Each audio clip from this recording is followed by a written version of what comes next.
Halo semua. Apa kabar untuk hari ini? Semoga harimu selalu menyenangkan ya bro.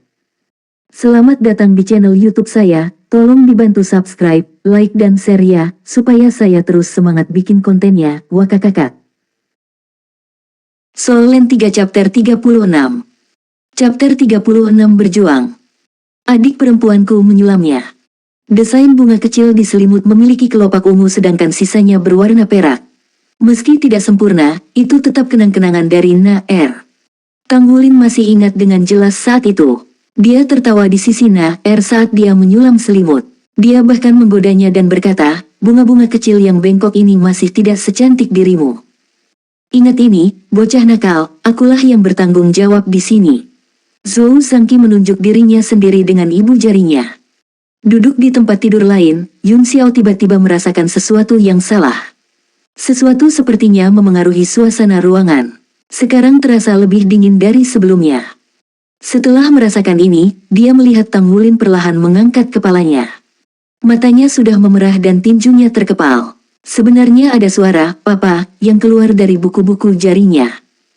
Zhou Zhangqi melihat ke bawah dari atas dan berkata, "Apakah Anda akan menggigit saya?"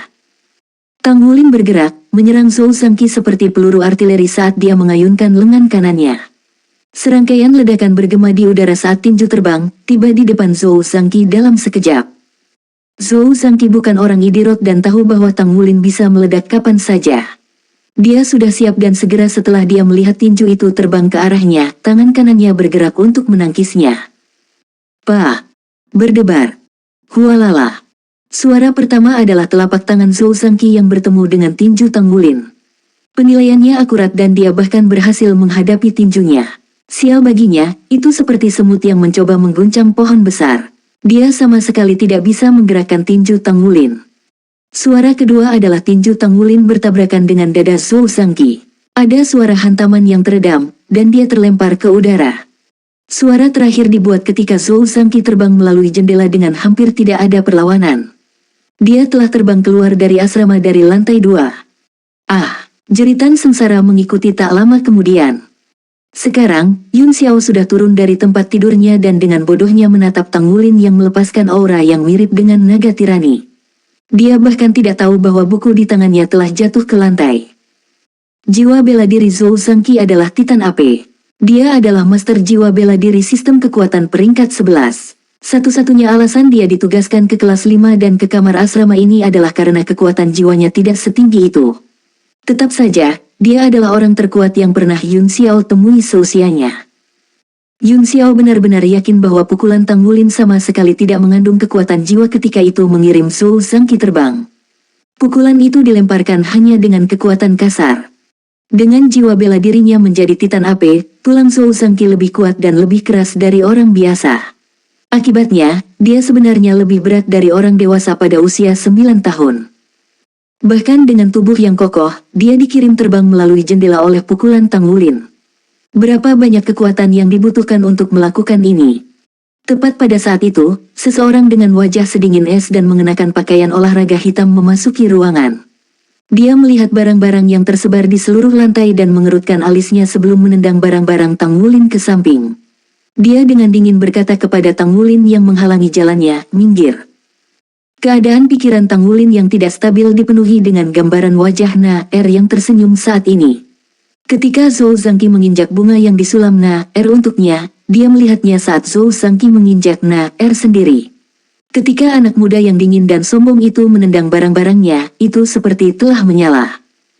"Kamu mencari kematian." Tang Wulin menggeram saat dia dengan marah menyerang pemuda berbaju hitam itu dengan pukulan lain. Pemuda yang sangat arogan bahkan tidak meliriknya saat dia mengambil setengah langkah ke samping, menghindari pukulan Tang Wulin. Siku menyapu punggung Tang Wulin saat kaki kirinya menjulur ke bawah. Segera, Tang Wulin jatuh di bawah kekuatannya sendiri selain kekuatan pemuda itu. Dia tidak terbang menuju jendela, melainkan ke pintu. Yun Xiao menelan ludahnya. Di akademi dasar, dia dikenal sebagai mastermind, tapi sekarang, dia merasa tidak cukup pintar. Situasi macam apa ini? "Kamu keparat." Tang Wulin menggeram sekali lagi. Kali ini, suaranya menyebar ke seluruh aula. Seperti angin, dia menyerbu kembali ke kamar asrama dan menuju pemuda arogan yang dingin sekali lagi. Jejak kejutan melintas di mata pemuda sombong itu. Dia tidak menahan kekuatannya sekarang, namun Tang Wulin benar-benar bangun begitu cepat. Selain itu, ketika dia memukul Tang Wulin dari belakang dengan sikunya, dia jelas merasakan getaran dari punggung Tang Wulin yang mengeluarkan kekuatan yang tidak kalah dengan miliknya. Dia melompat, memutar tubuhnya, dan melepaskan tendangan berputar. Ketiga gerakan ini diselesaikan sehalus awan mengambang dan air yang mengalir. Tidak hanya dia menghindari serangan Tang Wulin, dia benar-benar menginjak punggung Tang Wulin dan menendangnya pergi, menyebabkan dia menabrak lantai ketika dia jatuh. Lantai kayu berserakan dan hancur sementara pakaian Tang Wulin semuanya dipotong. Pemuda arogan itu mendarat dengan gesit di atas selimut Tang Wulin. Selain itu, dia benar-benar mendarat di sulaman bunga Naer secara tidak sengaja. Tang Wulin berteriak dengan kesedihan dan kemarahan, "Kalian semua orang kota sangat busuk." Cahaya putih bersih dilepaskan dari cincin jiwa 10 tahun Tang Wulin yang bangkit dari kakinya. Untaian rumput blue silver yang ramping seperti pohon anggur tiba-tiba muncul, semuanya menyerang pemuda yang arogan. Keterampilan jiwa pertama Tang Wulin adalah keterampilan jiwa 10 tahun dari Blue Silver Grass, Bin. Blue Silver Grass menutupi keseluruhan ruangan hanya untuk sesaat. Meskipun pemuda yang sombong itu sangat gesit, dia masih tidak bisa menghindari semua tanaman merambat ini di ruang yang sempit. Tanggapannya masih sangat cepat. Dia mengangkat tangan kanannya, yang mulai memancarkan cahaya keemasan yang menyilaukan sementara cincin jiwa kuning bangkit dari kakinya. Kilatan yang menyilaukan muncul di udara saat itu memotong ke arah rumput Blue Silver. Langkah itu luar biasa akurat karena ia bertujuan untuk menebas setiap helai Blue Silver Grass dengan belati emas. Meskipun untaian Blue Silver Grass dipukul, mereka tidak terpotong seperti yang dia bayangkan. Tidak baik. Pemuda sombong itu berpikir sendiri. Jika dia segera mundur, dia bisa saja bergegas keluar dari kamar asrama. Sebaliknya, dia telah mencoba, namun tidak mampu, untuk menebang Blue Silver Grass. Sekarang, lebih banyak helai Blue Silver Grass telah muncul dan bergerak untuk menelannya. Cincin jiwa di bawah kakinya mulai bersinar terang saat bilah belati di tangannya mulai berkelap-kelip. Ada juga raungan naga yang tenang yang bergema saat dia mencoba, dengan seluruh kekuatannya, untuk membuang rumput Blue Silver yang mengikatnya. Namun, tinju muncul di depannya pada saat itu. Bang! Soul Land 3 Chapter 37. Chapter 37 Hukuman. Pemuda yang sangat arogan itu dikirim terbang dalam sekejap setelah disambar oleh pukulan eksplosif Tang Wulin. Saat tinjunya terhubung dengan wajah pemuda itu, Tang Wulin melepaskan ikatan rumput Blue Silvernya, memungkinkan pemuda sombong itu terbang keluar ruangan seperti cangkang artileri. Dengan ledakan, pemuda sombong itu tertanam di dinding aula. Ya, dia tertanam. Di depan kekuatan Tang Wulin, dia bahkan tidak bisa menahan. Pemuda yang sombong adalah master jiwa pertempuran sistem agility, jadi dia unggul dalam serangan cepat. Kelemahan mereka adalah bahwa Soul Masters Agility System Battle tidak memiliki kemampuan bertahan. Jika mereka dipukul, terutama oleh seseorang seperti Tang Wulin yang kekuatan bawaannya melampaui master jiwa pertempuran sistem kekuatan, mereka akan segera dirobohkan. Akibatnya, pemuda sombong itu sudah kehilangan kesadaran saat dia dikirim terbang. Tang Wulin terengah-engah di tengah kekacauan kamarnya. Yun Xiao sudah bersembunyi di sudut tempat tidurnya saat dia menatap Tang Wulin dengan ketakutan. Untuk sesaat, dia benar-benar bingung dengan apa yang baru saja dia saksikan. Apakah orang ini manusia? Bahkan pria berpakaian rapi itu dikirim terbang olehnya. Tang Wulin berjongkok dan dengan lembut mengambil selimutnya. Dia membersihkan debu dari itu dan memegangnya erat-erat. Untung saja selimutnya tidak rusak, hanya dikotori. Apa yang sedang terjadi? Tepat pada saat itu, suara tegas datang dari aula. 10 menit kemudian. Gedung pengajaran menengah Issea Academy. Jadi kesimpulannya, tragedi ini dipicu oleh selimut. Long Hengsu dengan dingin menatap keempat anak laki-laki di depannya. Ekspresi cemberutnya seperti setetes air. Zhou Zhangqi, Yun Xiao, Tang Wulin, dan pemuda sombong itu semuanya berdiri berdampingan. Mata pemuda yang sombong itu memiliki pancaran sedingin es di dalamnya yang kadang-kadang akan melirik Tang Wulin dari waktu ke waktu. Ekspresi Zhou Zhangqi pucat, dan dia dipenuhi dengan memar dari ujung kepala sampai ujung kaki. Jika seseorang memperhatikan, mereka akan menemukan jejak ketakutan di matanya yang bahkan menolak untuk melakukan kontak dengan Tang Wulin. Yun Xiao adalah orang yang benar-benar menjelaskan apa yang telah terjadi. Setelah mendengar cerita Yun Xiao, Long Hengsu memahami apa yang terjadi. Tang Wulin berdiri di sana dengan selimut kuat di tangan, hanya melihat bunga bersulam dengan kepala menunduk. Matanya yang besar dan cantik dipenuhi dengan sifat keras kepala. Zhou Zhangqi, awalnya dengan jiwa bela diri seperti milikmu, kamu akan ditugaskan ke kelas 3, namun peringkat kekuatan jiwamu terlalu rendah. Sekarang tampaknya perilaku moral Anda sama rendahnya. Dipukuli melayani Anda dengan benar. Kamu akan berada di kelas 5 secara permanen, Long Hengsu berkata dengan dingin. Zhou Zhangqi ingin membantahnya, tetapi ketika dia melihat ekspresi cemberut Long Hengsu, dia tidak berani berbicara. Kalian berdua juga, berjuang segera setelah Anda memasuki akademi. Anda berdua akan berada di kelas 5. Dipukuli hanya menguntungkan Anda juga.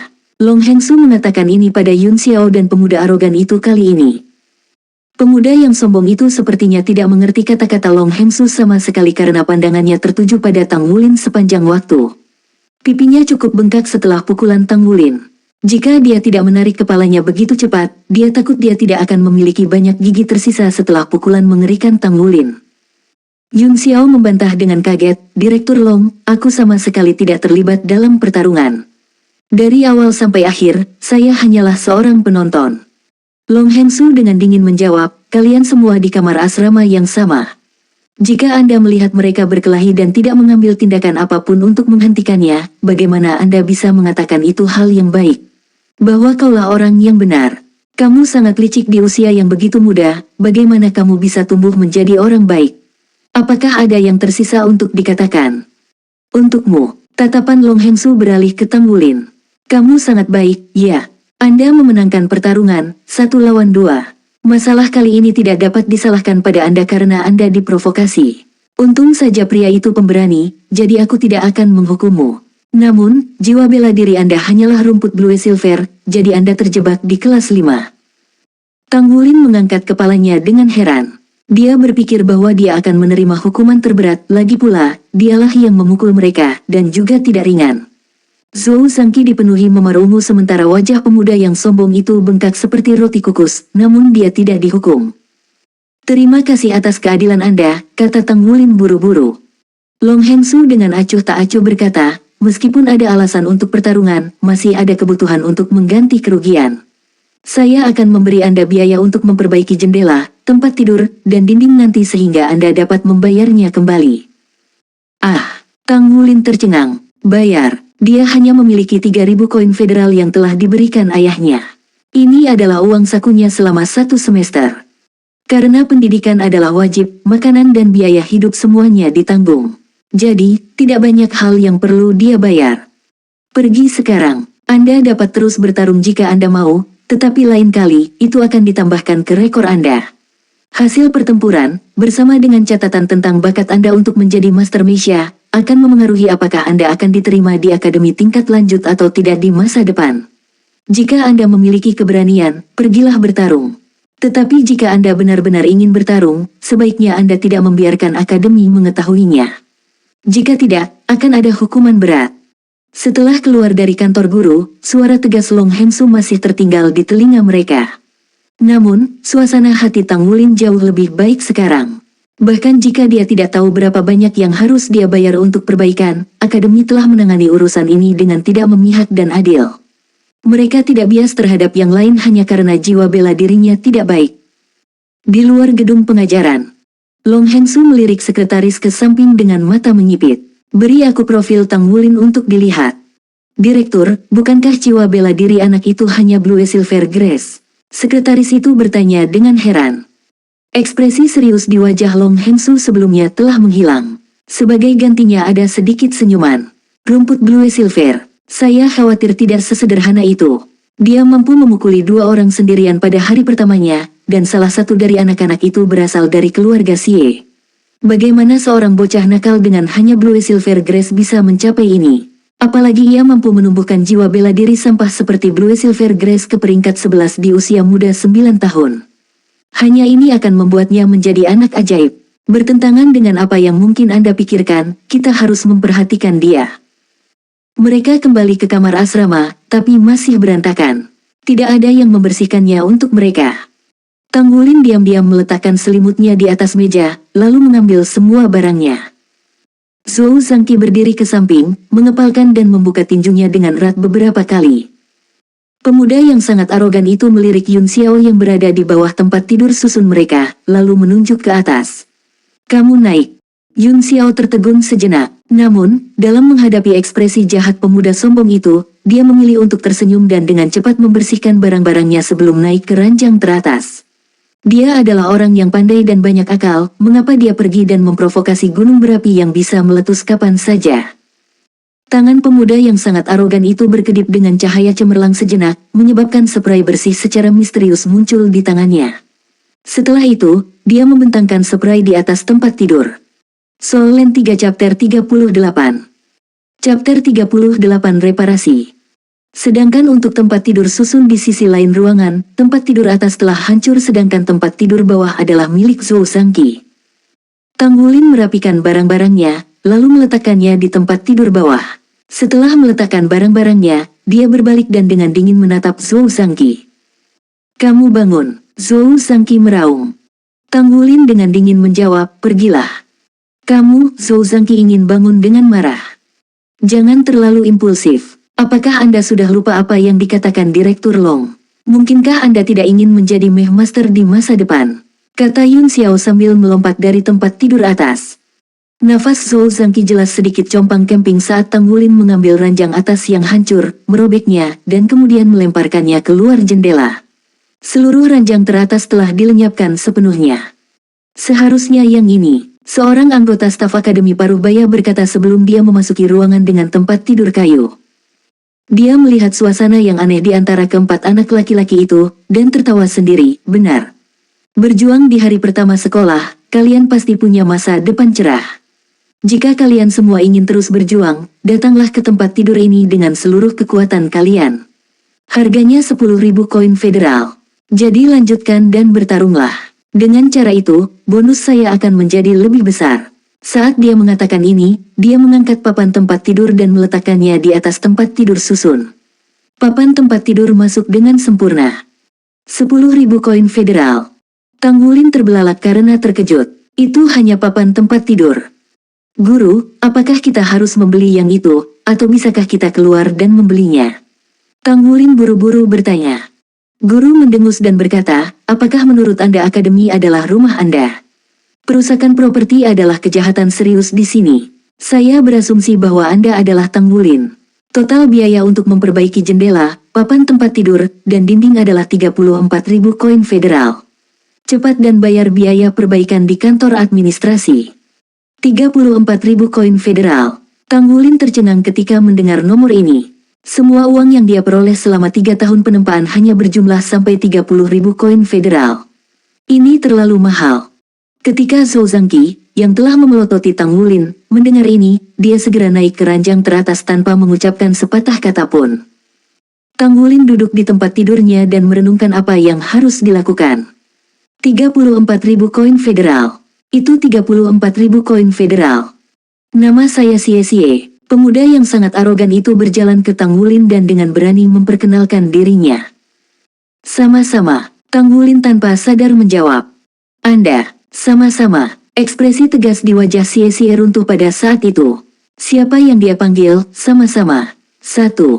Xie berkata sambil menggertakkan giginya, ku bilang, namaku Xie. Tang Wulin bangun dari kesurupannya dan mengangkat kepalanya untuk melihat Xie. Sebenarnya, dia telah memperhatikan sebelumnya bahwa pemuda ini adalah yang dia temui di stasiun kereta jiwa. Apa yang sedang kamu lakukan? Tang Wulin dengan dingin bertanya. Mata Xie berkedip dengan cahaya dingin saat dia berkata, datang dan bertarunglah denganku di luar akademi. Pada saat itu, hatinya penuh dengan penghinaan. Dia tidak bisa mengerti bagaimana dengan kekuatannya, dia bisa kalah dari bocah dengan jiwa bela diri sampah seperti Blue Silver Grace. Bocah ini memiliki tinju yang kuat bahkan sampai sekarang, Xie mengalami kesulitan untuk berbicara. Sejak kecil hingga sekarang, dia belum pernah dipukuli sebelumnya. Dia tidak bisa menerima kata-kata Long Hengsu atau noda ini di catatannya. Dia hanya merasa kesal. Enyah. Tang Wulin dengan marah mengulangi kata-kata yang sebelumnya dia katakan kepada Zhou Zhangqi kepada Xie kali ini. Apa katamu? Aura yang kuat dan dingin meledak keluar dari tubuh Xie. Tang Wulin menatapnya dengan sepasang mata berapi-api, kamu masih belum selesai menindas orang. 34.000 koin federal. Tahukah Anda berapa 34.000 koin federal bagi saya? Karena Anda sedang mencari kematian, saya akan memukul Anda sampai mati. Dalam kasus terburuk, saya tidak akan bisa menghadiri akademi ini lagi. Kamu masih terganggu dengan itu. Xie menatapnya dengan tatapan kosong. Dia tidak pernah khawatir tentang uang, jadi 34.000 koin federal tidak ada artinya baginya. Tang Wulin menjawab, mungkin 34.000 koin federal tidak banyak bagi Anda orang kota, tetapi sejauh yang saya ketahui, saya tidak akan bisa mendapatkan sebanyak itu bahkan setelah bekerja selama beberapa tahun. Jangan memprovokasi saya lebih jauh, jika tidak Anda hanya akan mempertaruhkan hidup Anda. Saat Xie menatap mata merah Tang Wulin, dia tidak yakin mengapa, tetapi sikapnya yang mengesankan sedikit berkurang.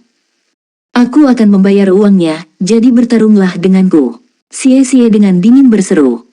Tang Wulin bertanya dengan bingung, kamu akan membayarnya? Xie melihat kemerahan memudar dari mata Tang Wulin dan terkejut. Dia tidak yakin apa yang harus dia katakan sekarang kepada anak nakal ini. Saya akan membayar, Xie berkata dengan gigi terkatup. Bagus. Tang Wulin takut dia akan mengingkari, jadi dia langsung menerimanya. Itu adalah 34.000 koin federal.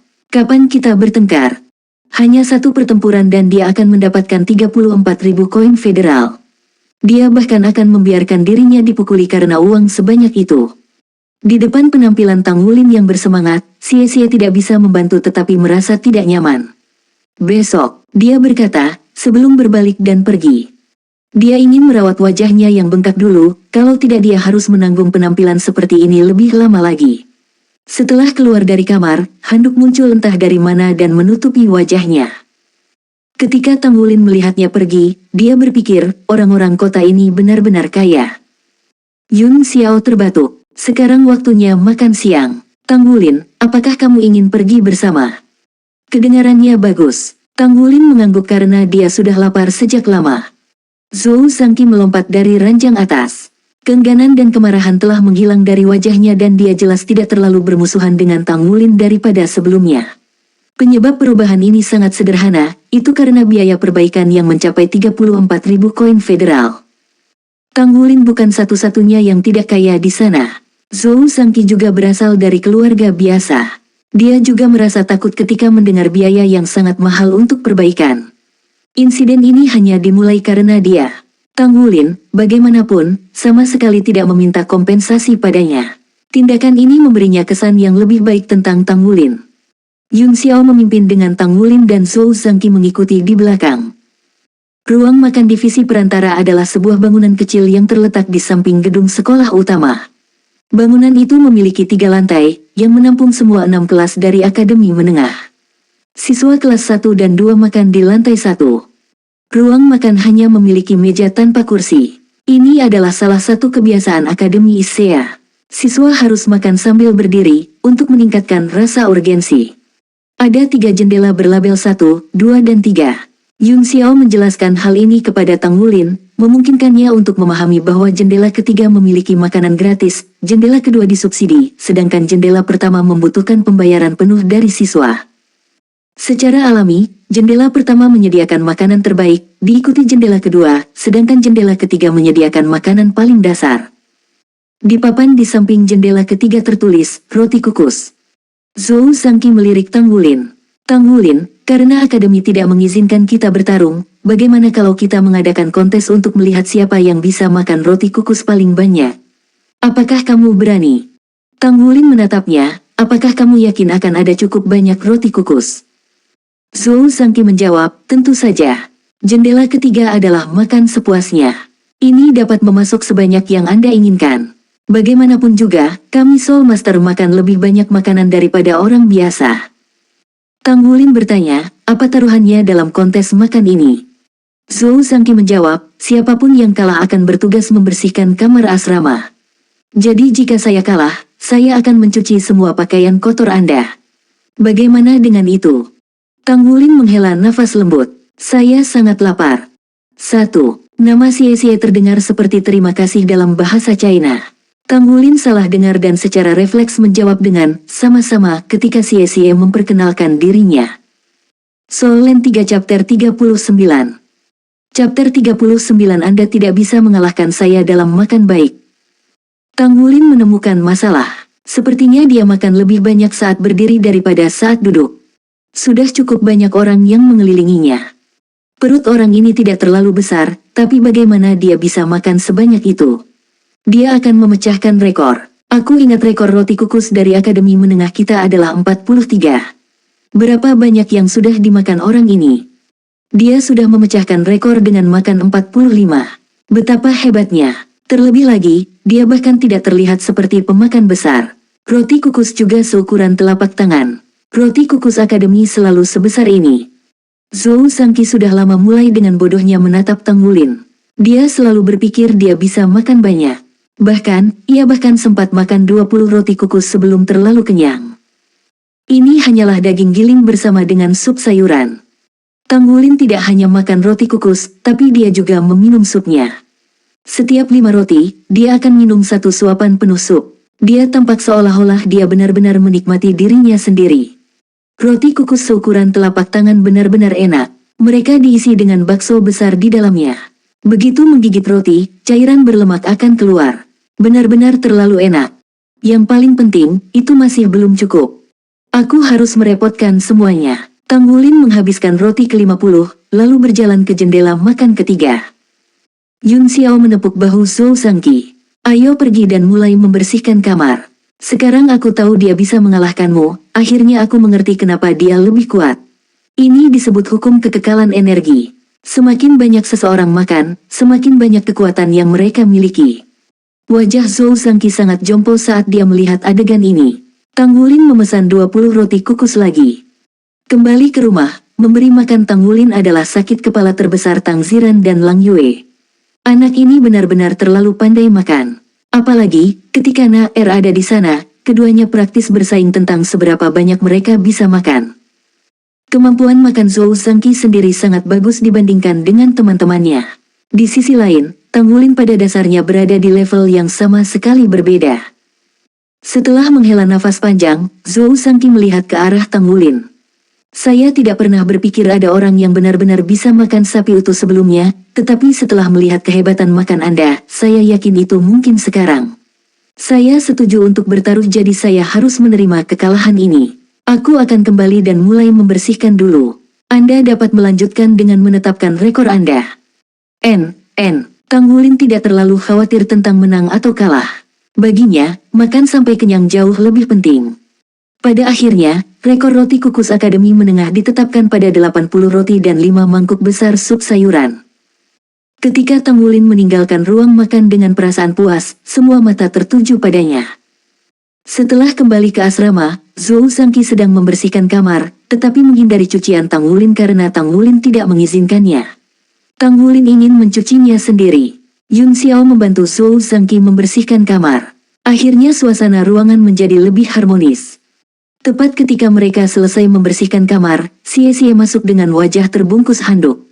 Pembengkakan di wajahnya jelas telah berkurang banyak, tapi tetap tidak sedap dipandang seperti sebelumnya. Untukmu, dia melempar kantong kertas ke arah Tang Wulin. Tang Wulin membukanya dan melihat setumpuk uang federal. Menghadapi semua uang ini, Tang Wulin tidak bisa membantu tetapi tampak sedikit linglung. Ketika dia mencoba mendapatkan 30.000 koin federal di kota Glorybound, itu membutuhkan waktu 3 tahun penuh.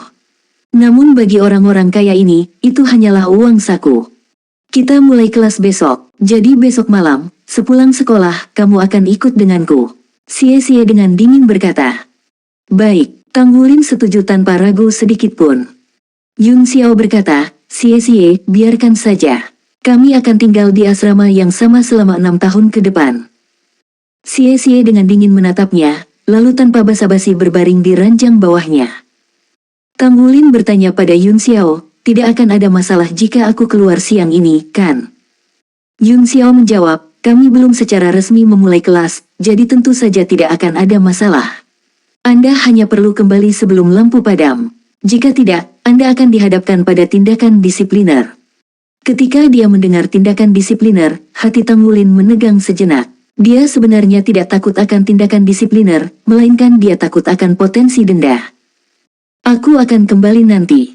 Setelah mencuci pakaian dan selimut kotornya, Tang Wulin meninggalkan asrama. Menurut instruksi Mang Tian, setelah tiba di kota Isea, Tang Wulin harus pergi ke tempat yang disebut Asosiasi Pandai Besi. Mang Tian telah memberinya alamat bengkelnya di Isea City. Tidak ada orang yang bekerja di sana, tetapi masih memiliki ruang tempat untuk digunakan Tang Wulin. Mang Tian telah memberitahunya bahwa dia perlu mendaftar di Asosiasi Pandai Besi agar dapat menerima tugas. Tugas ini akan mengasah kemampuannya. Setiap bulan, Mang Tian akan datang dan memeriksa kemajuannya serta memberinya beberapa instruksi. Setelah menerima takdirnya saat bergabung dengan si ular rumput kecil, Goldlight, Tang Wulin menjadi lebih fokus pada penempaan, terutama setelah menyelesaikan 1000 perbaikan. Menyelesaikan tousan refinements membuatnya mengerti bahwa di masa depan, dia kemungkinan besar akan menjadi pandai besi seperti gurunya. Karena itu, dia tidak bisa santai dan harus terus menyempurnakan keterampilan tempanya. Apalagi dia bisa mendapatkan uang dengan menempa. Selain untuk menambah penghasilan keluarganya, dia membutuhkan uang untuk menjelajahi benua untuk mencari Na-Er di masa depan. Dia tidak bertanya pada Yun Xiao di mana asosiasi pandai besi berada karena dia tidak ingin siswa lain tahu bahwa dia adalah seorang pandai besi. Dia pertama kali pergi ke gedung administrasi untuk membayar denda sebelum meninggalkan kampus akademi. Suasana asing di Isea City sekali lagi menekan hati Tang Wulin. Kota Glorybound benar-benar yang terbaik. Di sana sangat bagus dan damai. Meskipun dia tidak tahu di mana asosiasi pandai besi, dia masih memiliki mulut di bawah hidungnya. Dia selalu bisa bertanya pada seseorang. Setelah membuat beberapa pertanyaan, dia memperoleh pemahaman kasar tentang di mana asosiasi pandai besi berada. Isea City sangat besar. Faktanya, itu beberapa kali lebih besar dari kota Glorybound. Demi menghemat uang, Tang Wulin menjalani seluruh perjalanan ke Asosiasi Pandai Besi. Tidak terlalu buruk, Asosiasi Pandai Besi tidak jauh dari Akademi Isea dan Tang Wulin telah makan sampai kenyang saat makan siang. Setelah berjalan setengah jam, tujuannya sudah terlihat. Asosiasi Pandai Besi mudah dikenali dengan bangunan berwarna abu-abu dan tinggi 30 lantai, di bagian paling atas, desain palu. Dengan desain ini, bahkan tidak perlu mengukir nama asosiasi di atas piring. Tang Wulin berjalan melalui pintu kaca besar di lantai pertama dan langsung dihadapkan pada dinding setinggi 10 meter dengan patung palu emas setinggi 8 meter di atasnya. Meskipun asosiasi pandai besi tidak sekaya asosiasi pengrajin mesia, itu masih merupakan keberadaan yang diperlukan. Status pandai besi kelas 1 dalam masyarakat sangat tinggi. Faktanya, status mereka sebanding dengan mesia craftsman grandmaster. Untuk membuat mesia kelas 1, material kelas 1 secara alami dibutuhkan.